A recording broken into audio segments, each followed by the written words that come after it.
नमस्कार बंधुगण आपण मानकु आम यूट्यूब चैनल को स्वागत। आपण मानकु आम यूट्यूब चैनल गोटे नुआ वीडियो को बहुत बहुत स्वागत। केमिति अछंती बंधुगण? आशा करुछि बंधुगण आपण माने समस्ते बहुत भलरे थिबे। आ ईश्वर को हमर प्रार्थना कि आपण सब बेले खुशी रे रुहंतु। फ्रेंड्स, परमात्मांकर घरे खुशीर स्थिति आसी जाइछि। आगो को आसुथुबा आगामी ए 4 दिन रे एका संगरे तीनोटी खुशी खबर आपण को प्राप्त हेबो। आपण खुशी को शुणी नाचिबाकू लागिजिबे। काहींकि ना जदि कहिबा खुशी खबर किछि एमिति रहिछि कि आपणकर कुंडली रे बहुत बड़ चमत्कार हेबा पई जाउछि।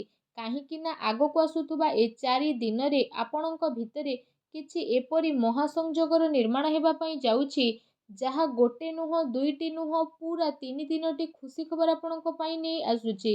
आपणक घर को आसीबे स्वयं मां लक्ष्मी। आपण ठीक सुनी सारिछंती।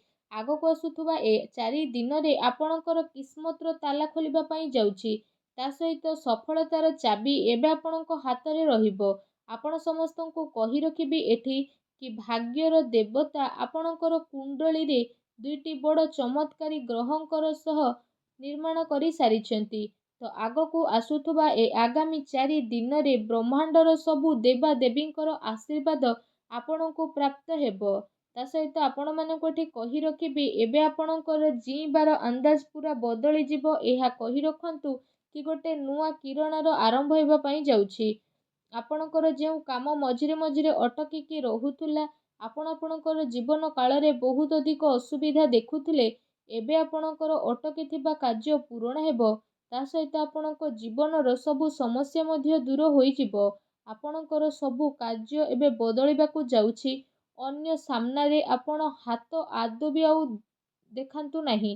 कारण जदि कहिबा आपणक जीवन संपूर्ण भाबरे जेहेतु बदलिबो तो लोक आपणक पाखरु परामर्श नेबाकू आसिबे। केवल निज जीवन काल रे कोन करिसंती, आपणक किस्मत कोन रहिथिला से सब विषय भाबंतु कि लोकों को हे विश्वास हेबनी कि आपण कोन करूछंती। बस एतिकी कथार ध्यान रखिबार अछि कि वीडियो रे हम आपण मानकू कहबा पई जाउछु। किंतु एहा पूर्वरु जदि आपण महादेवंकर सच्चा भक्त तो वीडियो को गोटे लाइक निहाती भाबरे करतु। एहा सह कमेंट बॉक्स रे हर हर महादेव बोली अवश्य लिखि दियंतु। आसंतु जानिबा कि आपणक पई स्थिति किपरि रहिबो, आपणक किस्मतर ताला केउ प्रकारर खोलिबाकू जाउछि। एमितिरे भाबि नियंतु कि आपणक जीवन रे खुशी किपरि भाबरे मिलिबो।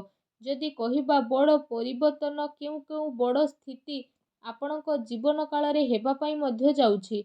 सबु किछि पूरा विस्तार पूर्वक भाबे जानिबा आपणकू रिक्वेस्ट या रहिला कि ए वीडियो को आरंभ रु शेष पर्यंत निहाती भाबरे देखंतु। आपण निज आखिरे जदि देखिबे आपणक जीवन को बदलैबा पई सबु देवा देवींकर आशीर्वाद एबे आपणक जीवन रे हेबो। बास आपणकू निजर जीवन रे ईश्वरंकर ऊपर विश्वास बा आस्था बनै रखिबार अति आवश्यकता रहिछि। आपणकर साधन को नै जदि कथाबार्ता करिबा तो ए समय रे अलस्वामी कारणरू कौनसी कार्य को बदलैबार प्रयास करंतु नाही। कारण ए कारणरू आपणक शरीर रे बहुत बड़ प्रॉब्लम आसी पारे। ता सहित प्रॉब्लम मध्ये आपणको फेस हेबो। भूल कथार प्रयोग आपण आदु करंतु नाही। आपणकर भूल बुझाबणा मध्ये उत्पन्न होई पारे। ता सहित आपणक पई जे समय रहिबो आपणकर कड़ा परिश्रमर फल आपणको मिलिबा पई जाउछि। ता सहित आपण मानक ठी कहि रखिबु आपणक जीवन रे किछि समय रु चाली आसुथुबा उत्थान पतनर स्थिति रहिछि। एठी आपणको साहस बनिबार स्थिति बनिबा जीवनर सबुठु बड़ स्थिति रहउछि कि आपणको ए सबरु शिखिबार रहिछि।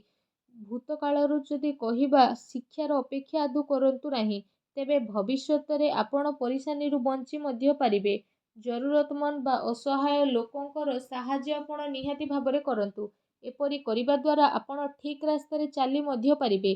चाहे एबे आपणकू चलिबारे किछि प्रॉब्लम हेउ बा न हेउ, आगो को आपण बहुत भल भाबरे चलिबे। ए सब जिनिस रे आपण स्थगित होई रियंतु। आगो को आसुथुबा समय रे ए सब स्थिति रे आपणको बहुत भल लाभ मिलिबो। ए उपरांतर जदि हम आपण मानकू कहिबु तो ए दिन रे शारीरिक स्थिति आपणकर टिके अप्रत्याशित रहिबो। किंतु आपण अचानक एपरि स्थिति रे बुड़ीबा पई जाउछंती जो कारण पई मानसिक स्थितिर भल उपयोग करिवे। ए समय रे आपण जानि परिबे कि स्वास्थ्यर स्थिति आपणकर किपरि रहिबो।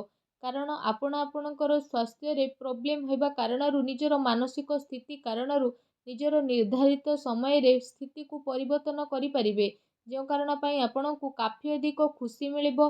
ଆପଣ ଏପରି କିଛି ଲୋକଙ୍କ ସହ ମିଶିବେ ଯାହାଦ୍ୱାରା ଆପଣ ଲମ୍ବା ସମୟରୁ ଅପେକ୍ଷା ବା ଇନ୍ତଜାର କରି ରହିଥିଲେ, ଅର୍ଥାତ୍ ଆପଣଙ୍କର ଦିଲ୍ ଆଉ ଦିମାଗ ମଧ୍ୟ ଖୁସି ହୋଇଯିବ। ବହୁ ସମୟରୁ ଏ ସ୍ଥିତି ଆପଣଙ୍କର ରହିଥିଲା କି ଆପଣ କ'ଣ କରିବେ କ'ଣ କରିବେନି, ପ୍ରେମର ସ୍ଥିତି ମଧ୍ୟ ଆପଣଙ୍କର ବହୁତ ଭଲ ରହିବ। ଆପଣ ସେସବୁ ବ୍ୟକ୍ତିଙ୍କ ଭିତରେ ଭାବିକି ଆଗକୁ ମଧ୍ୟ ବଢ଼ିବେ। ତା ସହିତ ଧୈର୍ଯ୍ୟର ସହିତ ଆପଣ ଆପଣଙ୍କର ଭାବନାର ସହ ଆଗକୁ ମଧ୍ୟ ବଢ଼ିବେ। ଏ ବଦଳୁଥିବା କ୍ୟାରିୟର ଆପଣଙ୍କ କ୍ୟାରିୟରରେ ଏହା ସଂକେତ ପ୍ରଦାନ କରୁଛି କି ଆପଣଙ୍କୁ ଆପଣଙ୍କ ଜୀବନ କାଳରେ ବହୁତ ବଡ଼ ପରିବର୍ତ୍ତନ ଦେଖିବା ପାଇଁ ମିଳିବ। କିନ୍ତୁ ଏ ପରିବର୍ତ୍ତନ ଆପଣଙ୍କୁ ଏହା କହିବ କି ନୂଆ ଚାକିରି ସ୍ଥିତି ଆପଣଙ୍କର ବଦଳୁଛି। ତା ସହିତ ଆପଣଙ୍କୁ ଟ୍ରାନ୍ସଫର ମଧ୍ୟ ଏ ସମୟରେ ଆସିପାରେ। ତା ସହିତ ଆପଣ ଠିକ୍ ଶୁଣି ସାରିଛନ୍ତି। ତା ସହିତ ଆପଣଙ୍କୁ ଏଠି କହି ରଖିବୁ, ଯଦି ଆପଣଙ୍କ ପାଖରେ ସବୁ କିଛି ଅଛି କିନ୍ତୁ ଆପଣଙ୍କ ପାଖରେ ଖୁସି ନାହିଁ, ତ ଆପଣ ଆପଣଙ୍କର ଶରୀରକୁ ଆଉ ଧନ ସମ୍ପତ୍ତିକୁ ନେଇ ଖୁସି ଅନୁଭବ କରିବେ। ଯଦି ଆପଣଙ୍କୁ ଜୀବନରେ ଖୁସି ରହିବାର ଅଛି ତ ଆପଣଙ୍କୁ ସବୁବେଳେ ସକାରାତ୍ମକ ଭାବନାର ସହ ଆଗକୁ ବଢ଼ିବା ଦରକାର। ନିଜ ଜୀବନରେ ସବୁବେଳେ ନିଜକୁ ଖୁସିପୂର୍ଣ୍ଣ ରଖିବା ପାଇଁ ଅନ୍ୟର ପ୍ରଶଂସା କରିବାର ଆବଶ୍ୟକତା ରହିଛି। ଆମ କହିବାର ଅର୍ଥ ଏହା ନୁହଁ କି ଆପଣ କୌଣସି ଖରାପ ମଣିଷର ପ୍ରଶଂସା କରନ୍ତୁ। ଆପଣ ଏମିତି ମଣିଷର ପ୍ରଶଂସା କରନ୍ତୁ ଯିଏ ସେ ପ୍ରଶଂସାର ଲାୟକ ଅଟନ୍ତି। ଏମିତି କରିବା ଦ୍ୱାରା ଆପଣଙ୍କୁ ଭିତରୁ ହିଁ ଗୋଟେ ନୂଆ ଖୁସି ବା ଆନନ୍ଦ ଅନୁଭବ ହେବ। ଅନ୍ୟର ପ୍ରଶଂସା କରିବା କୌଣସି ଉଚିତ କଥା ନୁହଁ, କିନ୍ତୁ ଏହା ଏମିତି ନୁହଁ କି ଆମେ ଏମିତି କିଛି ବ୍ୟକ୍ତିର ପ୍ରଶଂସା କରୁଛୁ ଯିଏ ସେ ପ୍ରଶଂସାର ଲାୟକ ନୁହଁ। ଏମିତିରେ ଯଦି କହିବା, ଆମେ ସବୁ ଲୋକଙ୍କ ସହ ଏମିତି କିଛି ହୋଇଥାଏ କି କେବେ ନା କେବେ କୌଣସି ମୁସିବତରେ ଆମେ ପଡ଼ିଯାଉ ଆଉ ଏହା ପାଇଁ ଅନ୍ୟର ସାହାଯ୍ୟ ମାଗିବା ପାଇଁ ମଧ୍ୟ ପଡ଼ିଥାଏ। ତ ଆପଣ ଅନ୍ୟର ସାହାଯ୍ୟ ମାଗନ୍ତୁ। ତା ସହିତ ଆପଣ ପରିସ୍ଥିତିରେ ରହିବା ପାଇଁ ଟ୍ରାଏ କରନ୍ତୁ। ଯଦି ଆପଣଙ୍କ ଉପରେ ଛୋଟ ମୋଟ ପ୍ରୋବ୍ଲେମ୍ ଆସୁଛି ତ ଆପଣ ନିଜର ସାହାଯ୍ୟ ପାଇଁ ନିଜକୁ ହିଁ ପ୍ରସ୍ତୁତ କରନ୍ତୁ, ନା ଅନ୍ୟକୁ। ଯଦି ଆପଣ ଏମିତି କରିବେ ତ ଆପଣ ଜୀବନରେ ବହୁତ ଆଗକୁ ବଢ଼ିବେ। ଆପଣଙ୍କର ଇଚ୍ଛାର ମଧ୍ୟ ପୂରଣ ହେବ। ତ ସବୁବେଳେ ନିଜ ଜୀବନ କାଳରେ ଖୁସି ରହିବା ପାଇଁ ଆପଣ ଟ୍ରାଏ କରନ୍ତୁ। ଆପଣଙ୍କୁ ନିଜ ଜୀବନରେ ସଫଳତାର ଅବଶ୍ୟ ପ୍ରାପ୍ତ ହେବ। ଭଲ କର୍ମ କରିବେ ତ ଆପଣଙ୍କୁ ଭଲ ଫଳ ମଧ୍ୟ ପ୍ରାପ୍ତ ହେବ। ତ ଜୀବନରେ ସବୁବେଳେ ଭଲ କାର୍ଯ୍ୟ ହିଁ କରନ୍ତୁ। ଭୁଲ କାମ କରିବା ଠାରୁ ଦୂରେଇ ରୁହନ୍ତୁ। ଆଜିର ଦିନକୁ ଖୁବସୁରତ ବନାନ୍ତୁ, କାରଣ କିଏ ଜାଣିଛି କାଲି ଆମେ ଥିବା କି ନଥିବା। ଯଦି ଆଜିର ଦିନକୁ ଆମେ ଭଲ ବନେଇକି ରଖିବା ତ ସାରା ଦୁନିଆ ଆମକୁ ମନେ ପକେଇବ। ତେଣୁ ସବୁବେଳେ କିଛି ନୂଆ କରିବା ପାଇଁ ଟ୍ରାଏ କରନ୍ତୁ। କିଛି କ୍ରିଏଟିଭ୍ ଜିନିଷ କରିବା ପାଇଁ ଆପଣ ଟ୍ରାଏ କରନ୍ତୁ। ତା ସହିତ ଯଦି କହିବା, ଏ ଭିଡ଼ିଓ ଆପଣଙ୍କୁ ଆଶା କରୁଛି ଭଲ ଲାଗିଥିବ। ଯଦି ଭିଡ଼ିଓଟି ଆମର ଭଲ ଲାଗିଥାଏ ତ କମେଣ୍ଟ ବକ୍ସରେ ଜୟ ଭୋଲେନାଥ ଅବଶ୍ୟ ଲେଖନ୍ତୁ। ଭିଡ଼ିଓକୁ ଗୋଟେ ଲାଇକ୍ କରନ୍ତୁ ଏବଂ ଚ୍ୟାନେଲରେ ନ ଆସିଥିଲେ ଚ୍ୟାନେଲକୁ ସବସ୍କ୍ରାଇବ୍ କରିବା ପାଇଁ ଆପଣ ଆଦୌ ବି ଭୁଲନ୍ତୁ ନାହିଁ। ଧନ୍ୟବାଦ।